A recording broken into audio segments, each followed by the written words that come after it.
আসসালামু আলাইকুম, আমি ডক্টর আদনান। ওয়ালাইকুম সালাম স্যার, আপনাকে কে না চিনে স্যার? আপনাকে দেখে তো বেশ সুস্থ মনে হচ্ছে। কি সমস্যা আপনার? আল্লাহর রহমতে আপনার চিকিৎসা আমি সম্পূর্ণ সুস্থ স্যার। আলহামদুলিল্লাহ। তো আপনি এখানে কি করছেন? আজকে একটু দেখা করতে আসি স্যার, আপনাকে ধন্যবাদ দিতে আসছি। আপনার জন্য খুব ভালো মিষ্টি নিয়ে আসছি sir. Thank you so much. আসলে মিষ্টি খাই না, তারপর আপনি এনেছেন, আমি খুব খুশি হয়েছি। কার কাছে লাইছো শেষ না কেন? একটু পরে বুঝবেন কার কাছে নিয়ে আইছে। স্যার আপনার জন্য আমি নতুন জীবন পাইছি। স্যার আপনি পা ধরে সালাম করতে চাই। না না প্লিজ, এগুলো করবেন না প্লিজ। দেখুন, আমি একজন ডক্টর, একজন সেবক। আপনাদের সেবা করা আমার কর্তব্য। ডাক্তার সাহেব, আমি এখন তাহলে কি ওষুধ খাবো? আপনাকে আপাতত কোনো ওষুধ খেতে হবে না। আপনার যেটা করতে হবে সেটা হচ্ছে মানে আপনার জীবনযাপন চেঞ্জ করতে হবে। আপনারা জানেন একজন রোগীর সুস্থতার পিছনে তার সবচেয়ে বড় ভূমিকা কি? জানি ম্যাডাম, মনোবল। Very good. ওনার পেশাটা মাপো তো। কি অবস্থা এখন আপনার ছেলের? খাওয়া ঠিক মতো করে? রিপোর্টও ভালো। এই তুমি ফাইলটা মাপো। কি অবস্থা চাচা, কেমন আছেন? শ্বাস নিতে কষ্ট হয়? ঠিক আছে চাচা, আপনি ঘুমান তাহলে। শরীর ভালো আগের চেয়ে? ওনার যে সমস্যা ছিল, উনি যাই খেত ওনার বুক জ্বালা পোড়া করতো, অ্যাসিডিটি ফর্ম করতো আর বমি হয়ে বের হয়ে যেত। এটাকে মেডিকেল টার্মে কি বলে? Gastrointestinal disease.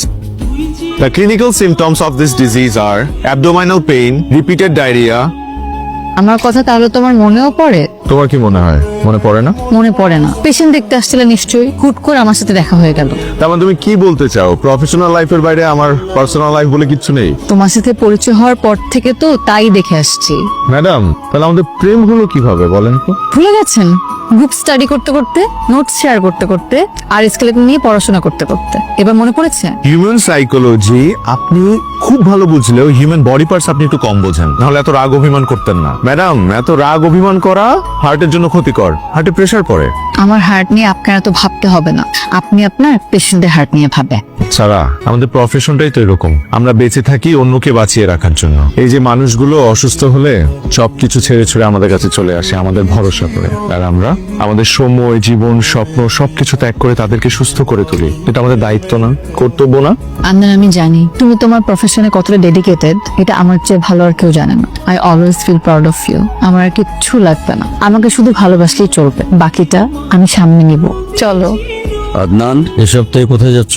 শিবপুর নামে এক থানায় যাচ্ছি। ওখানকার চিকিৎসা ব্যবস্থা নাকি খুবই খারাপ। ভালো ডাক্তার যায় না, হসপিটাল একটা আছে, ওটা না থাকার মতোই। মানুষজন নাকি খুব কষ্টে আছে। তোমার নিজের গ্রামের মানুষ তো আরো বেশি কষ্টে আছে। চিকিৎসার জন্য ওদেরকে শহরে যেতে হয়। অবহেলায় রোগ পুষে রেখে দিনকে দিন মারা যাচ্ছে। আর যেহেতু আমি ওই গ্রামের ছেলে, তারা আমাকে ফোন করে প্রায় বলে যে আমার ছেলে এত ভালো ডাক্তার, অথচ তাদের জন্য কিছু করছে না। বাবা, আমি তো মানুষ একটা। কত দিকে যাব?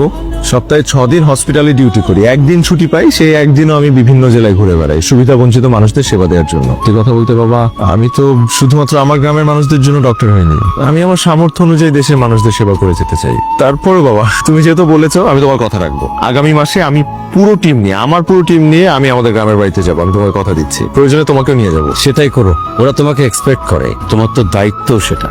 বুঝতে পেরেছি বাবা। সারাকে তুই কেন এইভাবে ঝুলিয়ে রেখেছিস? মেয়েটার কি দোষ? সারাকে আমি কোথায় ঝুলিয়ে রাখলাম? কাজের ব্যস্ততার কারণে সময় কুলিয়ে উঠতে পারছি না তো। ইচ্ছে থাকলেই উপায় হয়। এত লক্ষ্মী একটা মেয়ে, ওকে এইভাবে কষ্ট দিস না বাবা।